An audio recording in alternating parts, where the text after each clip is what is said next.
పోరాట శంఖం పూరించినాము. కేవలం ఇది ఆరంభం మాత్రమే. రాబోయే రోజుల్లో ప్రభుత్వం మీద ఒత్తిడి తీసుకొస్తాం. ఈ నిరుద్యోగులకు న్యాయం జరిగే విధంగా పోరాటం చేస్తాం.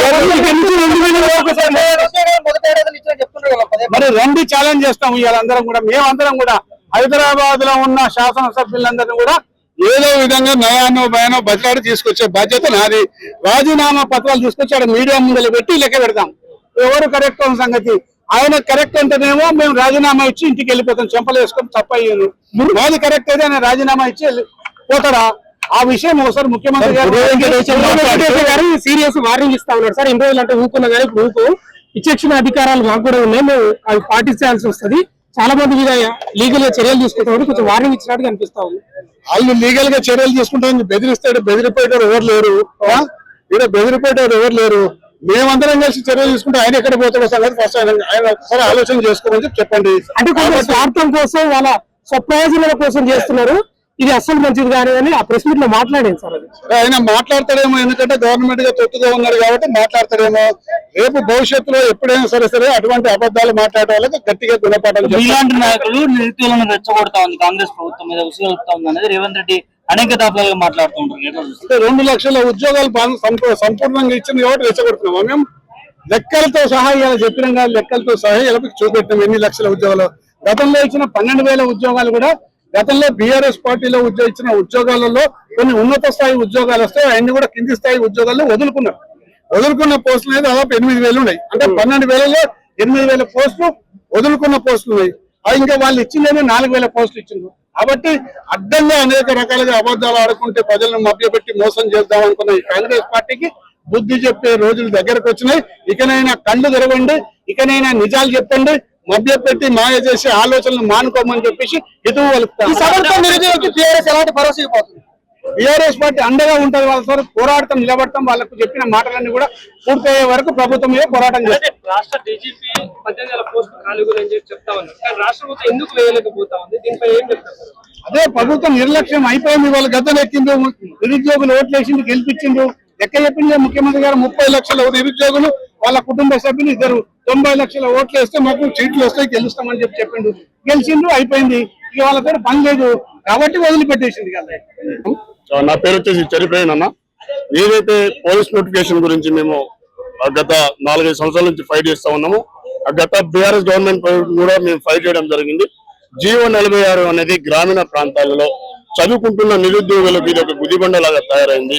రాబోయే నోటిఫికేషన్ లో దాదాపుగా అంటే మనము రీసెంట్ గా పేపర్ వాళ్ళు చెప్పిన ప్రభుత్వ లెక్కల ప్రకారం దాదాపుగా 40,000 పోస్టులు అన్అఫిషియల్ గా ఖాళీగా ఉన్నాయి. వాళ్ళు చెప్పిన పోస్టుల ప్రకారం 20,000 ఖాళీలు కానిస్టేబుల్ అండ్ ఎస్ఐ పోస్టులు, పోలీస్ పోస్టుల్లో ఖాళీ ఉన్నాయి. ఆ ఖాళీలను సత్వరమే భర్తీ చేయాలి. ఎందుకంటే ఇక్కడ 5,000 పోస్టులు కనుక మీరు ఇస్తే కేవలం ఆ 5,000 పోస్టులు అనేది 3,000 పోస్టులు దాదాపుగా ఉమ్మడి హైదరాబాద్ రంగారెడ్డి జిల్లాలో 3,000 పోస్టులు ఇక్కడే ఉండిపోతాయి. 2,000 పోస్టులను మీరు మిగతా గ్రామీణ జిల్లాలకు పంచగా ఒక్కొక్క జిల్లాకి 19 నుంచి 20 పోస్టులు మాత్రమే వస్తాయి. కాబట్టి ఈ ప్రభుత్వం ఒక ప్రణాళిక వేసుకోండి. ఎందుకంటే మేము ఎందుకు చెప్తున్నామంటే గత ప్రభుత్వం కూడా తప్పిదం చేసింది, ఈ ప్రభుత్వం కూడా మాకు తప్పిదం చేస్తా ఉంది. ఎందుకంటే 46 జీవో అనేది 126 మార్కులు 128 మార్కులు వచ్చిన గ్రామీణ ప్రాంత విద్యార్థులకు జాబులు రావు. అదే హైదరాబాద్ జిల్లాలో ఉమ్మడి రంగారెడ్డి జిల్లాలో 70-80 మార్కులు జాబులు వచ్చిన పరిస్థితి ఉంటుంది. ఎందుకంటే మెరిట్ బేసిస్ ప్రకారం ఇవ్వాలి. ఇక్కడ ఉమ్మడి హైదరాబాద్ అనేది ఒక జిల్లా లాగా చూస్తున్నారు. అది ఒక మన యొక్క రాష్ట్ర రాజధాని అనే విషయం కూడా ఈ ప్రభుత్వాలు మర్చిపోతున్నాయి, విస్మరిస్తా ఉన్నాయి. అదేవిధంగా కానిస్టేబుల్ ఏజ్ వచ్చేసి దాదాపుగా మనం గత 4 సంవత్సరాల నుంచి చూసుకుంటే ఒక్క నోటిఫికేషన్ కూడా రాలేదు పోలీస్ నోటిఫికేషన్ నుంచి.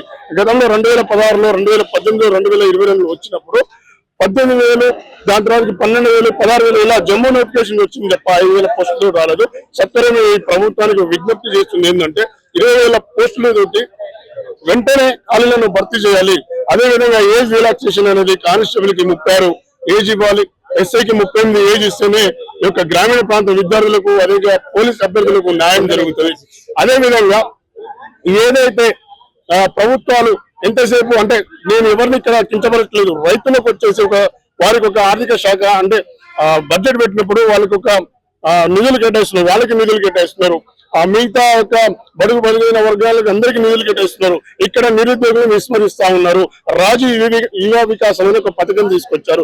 దాని ద్వారా ఇప్పటి వరకు ఒక్క మనిషికి కూడా లబ్ధి జరగలేదు, ఒక్క నిరుద్యోగి కూడా లబ్ధి జరగలేదు. ఆ రాజు యువ వికాస్ అనే పథకాన్ని ఇమీడియట్లీ కనుక మీరు ఇంప్లిమెంట్ చేయగలిగితే ఇక్కడ అంటే మెరిట్ స్టూడెంట్ ఏమైతే వాడు చదువుతూ మధ్యలో నోటిఫికేషన్ రావట్లేదని మధ్యలో స్కిప్ పెట్టే పరిస్థితి ఉంటుంది. కాబట్టి అటువంటి మెరిట్ అభ్యర్థులను మనం కాపాడుకోవాల్సిన అవసరం ఉంది. కాబట్టి యువ వికాస్ అనే పథకాన్ని కూడా మీరు ఇమీడియట్లీ ప్రోత్సాహంగా నిరుద్యోగులు ఎవరైతే ఉన్నారో వారికి కేటాయించాలని చెప్పి మనస్ఫూర్తిగా కోరుకుంటున్నాం. రాష్ట్రంలో నిరుద్యోగం రోజు రోజు పెరిగిపోతా ఉంది.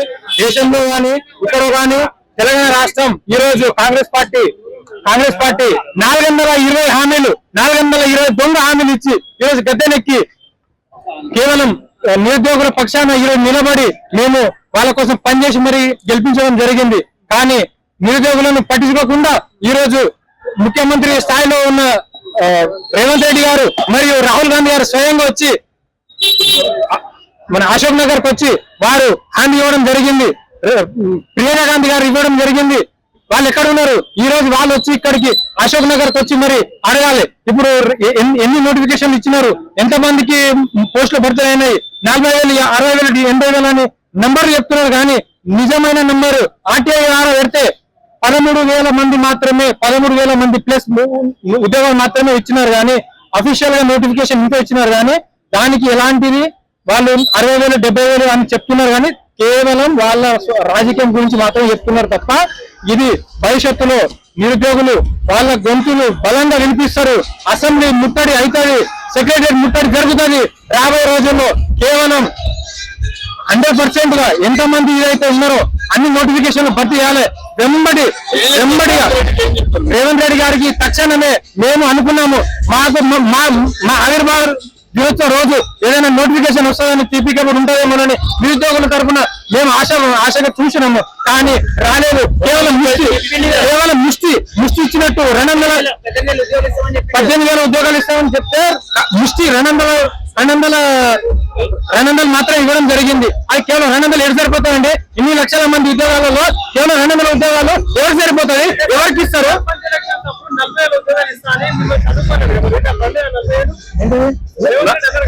రాలేదండి. వాళ్ళు కేవలం గత ప్రభుత్వం అని టిఆర్ఎస్ ప్రభుత్వం ఇచ్చిన నోటిఫికేషన్ మాత్రమే ఇచ్చారు తప్ప వాళ్ళు సొంతంగా ఇచ్చి మేము లేవు.